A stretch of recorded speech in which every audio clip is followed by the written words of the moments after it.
Greetings, innovators, and welcome to Back of the Napkin, where we explore big journeys in the world of small business with the personalities who make it happen.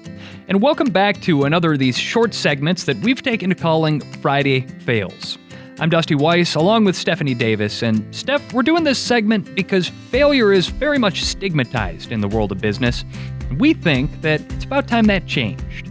They call it the School of Hard Knocks for a reason, Dusty.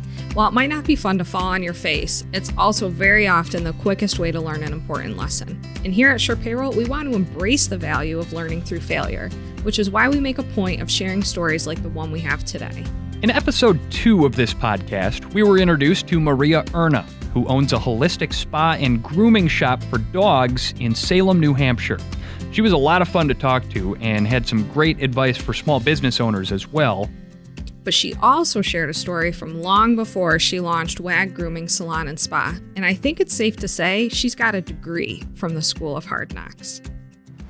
I think failure is always an effective teacher. I've had many failures, but I always had the insight to look at them as lessons and what do you learn from them. So I started a business right when I got out of high school, the summer between high school and college. I was working at the retailer and I started a party planning business that I thought was such a unique opportunity. And this was early 80s. And what we did was you would call me to plan your party, your children's birthday party. You could plan anything. And I would bring in the catering, the decorations, the staff, the food, the music, entertainment, everything that you needed. I would do the invitations. We did it all. And I had a smart business model. I wanted to go out and I just outsourced all of it. And I made a deal with all of the contractors where you would charge the customer the same price as if they went to you directly, but you're going to give me 10% cut back of what you make. You're going to build that in. And then I would charge the customer a 10% fee on top of it, right, on the other end, so that I made this profit. So if it was a 5,000 party, I would make 500 off the top and then just under that from everybody that I outsourced to. And I would give them and make them my premier contractor for these events. Well, I put a little ad in the paper with a 10% off coupon and I never put an expiration date on it. Oh. And then I did this really big party and I was 18 and young and stupid. And I did this huge party and it was, the kegs got there late. The caterer was on time. The tents didn't show up on time. Everything just started snowballing. We get to the end, and the best part of the service is we came in the next day and we cleaned everything out for you. And that's when we would get paid. We would clean up after the mess. So you wanted to have ponies or whatever, we do it all and then we clean it up. So I brought everybody in and I needed to collect my check so that I could then in turn cut checks to all of the vendors I brought in. And I brought in this amazing seafood company that did lobsters and clam chowder and all of this. They catered. I had the liquor companies that I had to pay. I had to pay the DJ. I had to pay the company that brought in the parquet floor because this was outdoors on a beach up here in New England. And this was just a big bash that this woman was throwing for all of her, I believe it was like colleagues. I think it was a big work and family bash. So it was just done out. We had bartenders there on staff, servers, hors d'oeuvres, things like that, all outdoors, party tents set up. So the next day we're cleaning it all out. Everything's gone. I meet her back at her home. That was her summer home. She had a home closer to, it was in, I think, Andover, Mass. Went and sat in her office with her to collect my payment, which was a little unnerving. As I gave her the bill, I went right down to the wire because I took a lot of money off and she handed me that 10% off coupon on a very expensive party. And I lost my butt. So, Maria, thinking back on that moment, how did it feel to know that you weren't going to make a profit on that? Like, walk me through what you were feeling. I'm a person of my word. I could have probably fought and said, oh, well, you had to tell me about that when you booked the party and you didn't. But I believe in what goes around comes around. And we have a saying we say at WAG about don't do anything that's bad juju because it'll come back to you. We talk about bad juju all the time. And I believed in it. And I just never used that term back then. So I didn't fight her. I just remember tears welling up in my eyes because I knew that I had to pay all of these people.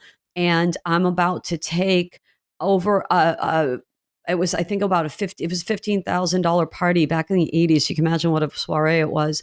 And I'm about to take a $1,500 hit and I don't have that money. I'm 18 years old. And I just looked at her and I said, okay, well, just deduct it. And I went and I paid everyone that I could. And I lucked out that a couple of people were friends. I knew the DJ and I knew the caterer. And so they allowed me to pay them on a payment basis. And that was it. But I remember just going home so defeated. I can still feel it right now because I take a lot of pride in what I do, and when I screw up, it hurts. And I was, when people yell at you about stuff, right? You just look back at them like, you're a jerk. When you disappoint someone, it's such a harsh feeling, and I was so disappointed in myself. Um, it was it was terrible, but yeah, I lost my tail on it. I just moved out into my little apartment, and I lost everything. And I remember, I'll tell you a story. It goes back to my dog. I had my rescue dog. It was a German Shepherd mix, and we didn't have food or anything. I'm trying to make it. I already grew up poor, and I didn't want to be poor anymore. I wanted to just make enough to survive and be able to help these things out. And I had a little pack of M&Ms, and there were 2 M&Ms left in it, and I dropped one on the floor, and the dog dove for it, and I dove for it. And you're not supposed to give your dogs chocolate because it's horrible, but I let my dog have it. It was 1 M&M, so before PETA comes after me. But I remember that being the lowest point of I lost everything. I had nothing, and my only dinner that night was going to be this damn M&M, and I gave it to my dog. And lesson learned that you put expiration dates on offers that you put out there, and you know how they're going to apply, and you build in for that, so that when you go right down to the penny. And it shut me down.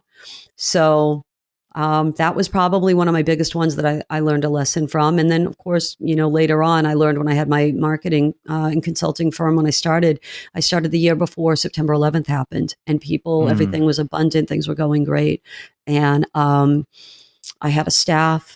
And September 11th happened, and the first thing that my clients cut were their marketing budget. And I learned 2 lessons on that. One is that, I had a staff to take care of at that point. So that was really hard when we had to lay off people. And second, I learned that I'm going to just say it in plain English, I think one of the dumbest things any company can do in a recession or in a bad time is to stop your marketing and advertising. Because if you have a good product and you stop telling people about it, they're not going to remember you when everything turns around, and everything does turn around, right? History happens in cycles. So those are kind of some fails that I learned some lessons from. And now with social media, you have no excuse not to continue marketing, because you don't have to go for paid advertising and radio and things like that. You can use the free resources until you're abundant again, and then invest in those other resources and learn what works for you. So that I know Facebook is our number 1 draw, right? And then Google searches, because people go out there and put those reviews. There's other medium out there for social media that doesn't work as well for us. We stay out there because you have to, and I want to keep the handle, and I don't want, to lose that leverage there. But, learn what works for you, put mechanisms in place and track it. I think it's really interesting that you bring up that period following September 11th, because I was interviewing a pretty influential marketing business owner earlier this year, and he mentioned the start of the Great Recession of 2008 as a moment that really allowed him to refine the idea that he had, crystallize it, and then push forward with it with renewed vigor, because it wasn't like he had clients banging down his door trying to get his attention. He had nothing but time to focus on this new idea, and it became a multi-tens of millions of dollars brand for him. So take us back to that moment in the wake of September 11th and the economic turmoil that followed that, because I think that there are a lot of small business owners right now who are standing here looking at the economic turmoil in the wake of the pandemic.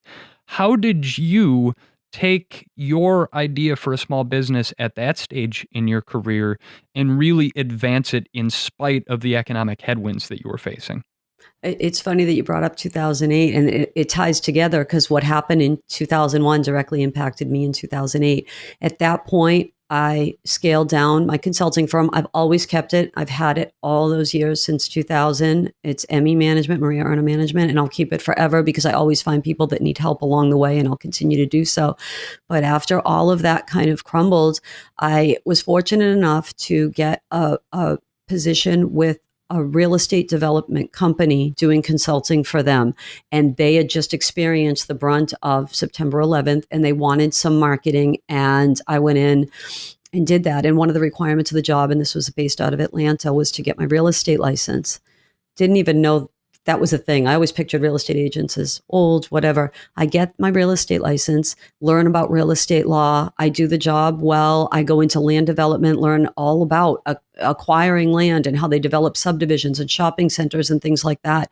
Never gave up my real estate license. And I ended up, when I finished that consulting position, I started selling real estate in Georgia as a side thing to supplement when my consulting business was up and down. So the advice I can give to entrepreneurs is something that I mentioned earlier on, is that have a side hustle. You can do two things at once. What's that saying? You don't go to sleep when you're tired, you go to sleep when you're done. I don't sleep a lot because I'm up worrying about my staff and what I can do better. But when I was in Georgia, I got my real estate license, and then 2008 happened, the real estate bust. I never sold a property that people still didn't have equity in. So I didn't overprice homes. And I always maintain a level of ethics. And as a realtor, you have a higher level of ethics to subscribe to. And it helped me in everything else because location, right? So now it helps me learning where locations are. And I got through 2008. And when I came back to New England in 2014, I found out that Georgia was a reciprocal state for real estate licensing. So I had to take the state portion of the exam because the real estate laws are very, very similar. So now I'm licensed in New Hampshire and Georgia, and I still sell real estate. So I don't have to take money out of WAG. I can make money off of real estate while I keep putting all my profits back into WAG to build it and give back to these girls and buy the equipment that they need and buy the supplies that we need and expand the way we need to and things like that. So I say you can always do two things at once. And find something. So do what you need to make your money and then find something that you love. And I'll tell you, if people are ever looking for a career, it's very inexpensive to get into, but you've got to be committed and you've got to be a hustler. Real estate, if I had known how lucrative real estate was, I would have never gone to college. I would have got my real estate license as soon as I turned 18 years old. And I would have had huge pieces of land all over the place and put rescue animals on them and save right back to my dogs, saving those dogs and cats and horses and anything else that I could put on land. So what a moment that must have been for Maria. Not only feeling like she'd failed, but really just seeming to hit bottom and feel so taken advantage of too. Failures like that offer, I'd say, not just an important lesson, but also an exercise in resilience. Once you get a few of those under your belt as a business owner, you start to realize that there's nothing so terrible that you can't make a recovery if you're willing to do the work and if you've got good people around you. If you want to hear more about Maria and WAG Grooming, Salon, and Spa, check it out on the podcast feed and make sure to check in with us again soon.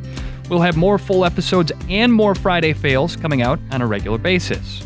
So please make sure you're subscribed in your favorite podcast app. And if you enjoyed the show, leave us a 5-star rating or even a review.